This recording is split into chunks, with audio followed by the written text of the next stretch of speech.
Although cliffhanger endings are nothing new to Reacher, the announcement in the previous episode that he and Susan Duffy were leaving for Los Angeles was unusual.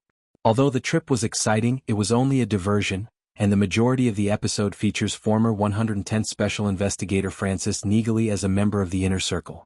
Reacher begins acting more rashly than normal as Season 3 nears its conclusion, but a double-cross ultimately works out well. Season 3's penultimate episode is equally predictable and satisfying.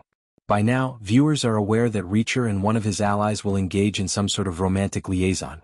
They also know that Neagley will arrive if she isn't already there. It's interesting to note that Richard and Zachary Beck's relationship in LA Story is the best. After a tense season, the father and son finally have a heartwarming moment together.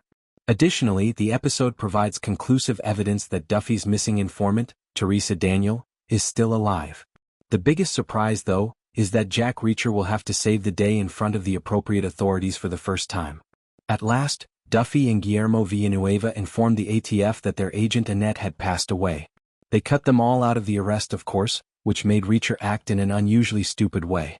Although Reacher is a great series overall, its yearly romance is treated as an afterthought.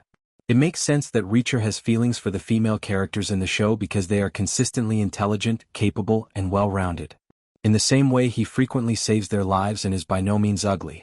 At least a romantic, intimate relationship is genuine. These scenes still feel like the show is checking a box, though. Despite that, when Duffy and Reacher kissed for the first time in the last episode, she pushed him away right away. Again, getting involved with someone she was on a case with was something she denied. Their trip to Los Angeles serves as the ideal justification in this regard. They are in a hotel together, far from the action, and have nothing else to do. Reacher practically swears to Duffy that Teresa's life will come before his retaliation just before they connect. Once more, intimacy feels justified and earned. But there's also a formulaic component to it. Viewers can anticipate that Reacher will hook up with whoever his closest female ally is, aside from Neagley, of course, just before the season finale. However, it doesn't resolve tension or unspoken desire like other unavoidable series romances do, such as Chinford on The Rookie. The previous episode's kiss and Duffy's decision to break off contact afterward may have undermined this payoff. Reacher should work on strengthening the emotional bond that comes before the physical one in Season 4. A father-son love story is the best LA story that is told. Reacher used Richard Beck as a springboard to find Xavier Quinn. After saving Zachary and his son from a phony coup by rivals, he became close to Zachary.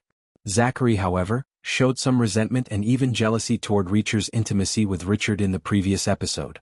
Zachary takes a moment to re-establish his relationship with Richard, as he always should have after agreeing to assist Reacher in stopping Quinn.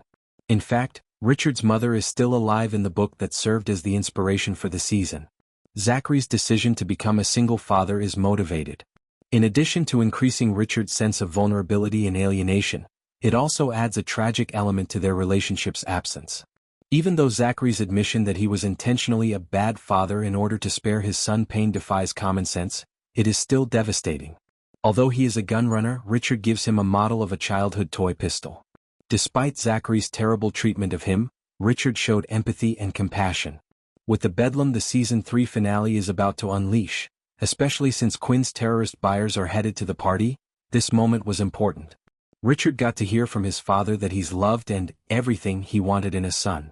He affirms that despite all the terrible people around him, including himself, Richard is a good person. Richard echoes this sentiment, saying his father is a good man.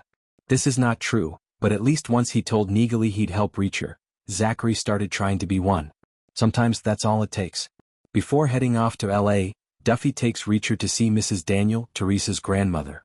While it's a scene meant to foreshadow their connection, it does more than that. The elderly woman is unaware of Teresa's activities, as viewers discover. According to her, Duffy works as a rehab counselor. Although their entire relationship is founded on a profound, poisonous lie, Mrs. Daniel appears to like Susan. If Teresa were dead, the news would probably kill Mrs. Daniel. Instead of telling Mrs. Daniel that she is a DA agent and Teresa is on a mission to stop criminals, Duffy lied. It doesn't spare the old woman worry either. Rather, instead of being worried about her granddaughter doing something noble, she simply thinks she fell off the wagon. A parent's fear and grief over the loss of their child are not lessened by the possibility of their death at the hands of criminals or addiction. Perhaps the worst thing Duffy has done this season is this. However, a scene that revealed Teresa and Quinn showed that she is still alive. In order to keep her submissive and dependent, he is giving her heroin. As a bonus gift for the terrorists who purchase his firearms, he is treating her like a piece of property. Even though the scene is unsettling, one might wonder why it has taken so long to show her. It has always been implied that she is still alive. More tension might have been created by revealing what she has been through. Additionally, because viewers would already be aware of the truth Duffy was attempting to protect Mrs. Daniel from, the scene with her would have been slightly better. Reacher's encounter with the ATF in the penultimate episode is the biggest surprise the show offers. For the first time in this season, most of the police officers in his immediate vicinity are not dishonest and contributing to the issue. The agent's dissatisfaction with Duffy and Villanueva is predictable. She's fortunate that none of them were put in handcuffs for their covert investigation, but the director tells Duffy he must report their behavior. Reacher, of course, is not one to tolerate being ignored. It causes him to do what may be the first genuinely foolish thing he has done in 23 episodes. He intends to kill Quinn in front of a group of heavily armed ATF agents after purchasing a sniper rifle from a pawn shop. He would be fortunate in this instance to be taken into custody after eliminating his adversary. He would just as likely be killed if the agents opened fire on his position. Quinn ironically saves his life. Neagley tells Reacher that the buyers are going to Beck's house because she was following them. As the episode comes to a close, he knows that Quinn gave Zachary misleading information. Thus, he was in a position to probably save lives because of his nearly disastrous error. This moment subtly highlights his desperation over Dominique Cole's death, despite being uncharacteristically reckless. To bring her killer deadly justice, he was prepared to sacrifice his life.